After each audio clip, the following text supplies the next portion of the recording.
Welcome back to my Substack. Today I'm talking to you about kids and sugar because it's almost the holiday season. In fact, we're pretty much in the holiday season now. If you haven't been to the store and seen all of the holiday stuff, not just Halloween, but even Christmas stuff is up there.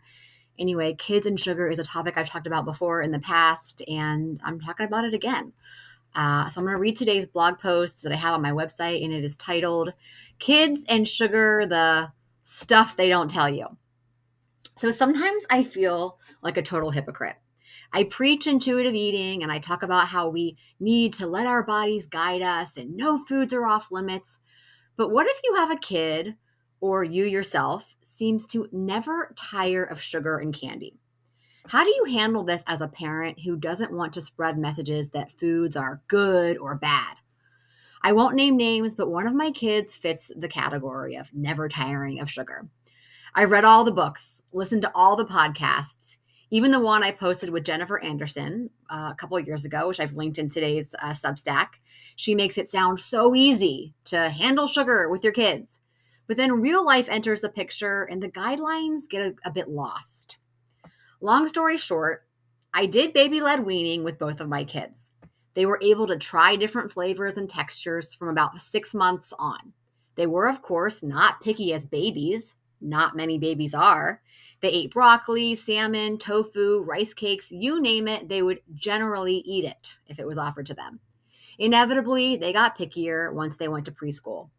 The combination of other kids' opinions, increased desire for autonomy, and changing taste buds generally makes for a stretch of time where kids are more choosy. It's normal. To get through this, some suggested steps include not making a fuss about it. The more you talk about it or pressure your kid, the more they'll push back. Not overfilling their plate. A plate that is too full can be overwhelming to your child. Continue exposing them. Exposing doesn't mean they must eat the food. You can give them the dino nuggets that you know that they'll eat, but also put some peas or cantaloupe on their plate or even a separate plate. They may push them aside or take them off, but that was an exposure. That counts and that matters. Know that it might take 10 to 20 exposures before your child eats something. My daughter ate lasagna after I offered it to her about 10 times, and now she loves it. Eat a variety of foods yourself in front of your young ones. Don't give up on them. Know that this choosy stage is normal. Continue exposing your kids to new foods, and one day they might try them and they might even like them, or maybe not, and that's okay too. I've been exposed to dragon fruit many times in my life, but I'm pretty sure I will never like it. Anyway, back to my feeling of hypocrisy. One of my kids in the last year has really upped the sugar in their diet. We have sugar in the house, but with all the other sugar lurking just about everywhere else these days, I realize they probably get more sugar than is good for them. I keep waiting for their intuition to kick in and for them to get a little sick of sugar. But the reality is, when there are so many different sources and forms of sugar available to them and to us as humans, ice cream, candy, cupcakes, Nutella, cake pops, etc., it's hard to habituate or get sick of sugar.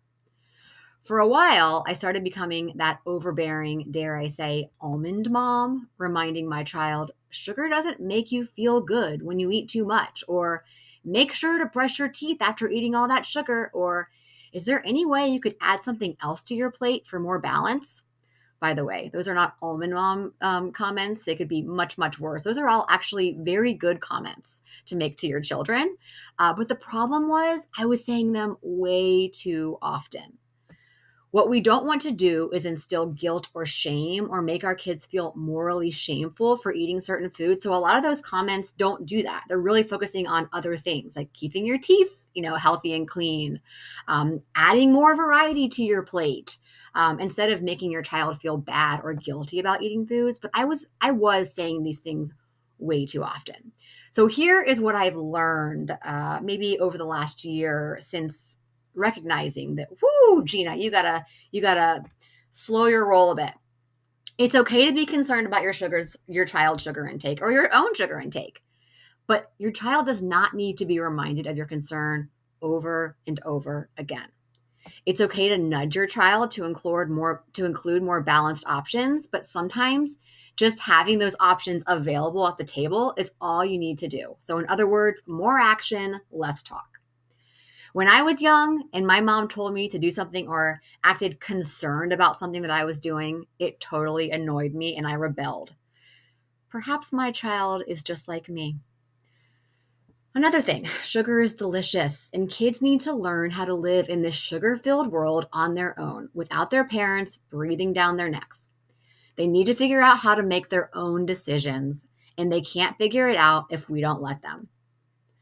Lastly, being more mindful of the sources of sugar in the house is probably smart, especially if you have kids like mine who are at the age where they can just go to the pantry and grab whatever they want, or if are old enough to be out on their own, on their bikes or their scooters, maybe even visiting places like Starbucks that's way too close to our home. Autonomy in food choices is great and it's important, but having sugary snacks available at all times means that they will likely grab them. In our family, the pantry gets raided right after school.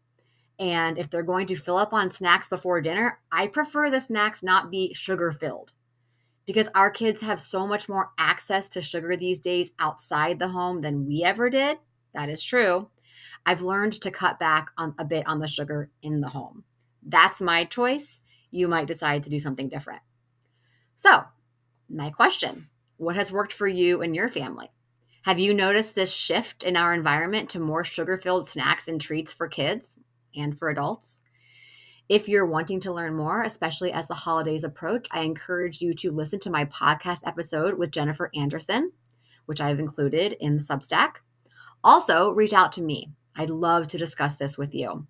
What's working, what's not working, and provide any tips I can. I offer 30 to 60-minute sessions, which you can set up by emailing me at trustyourbodyRD@gmail.com. Thanks so much for listening today.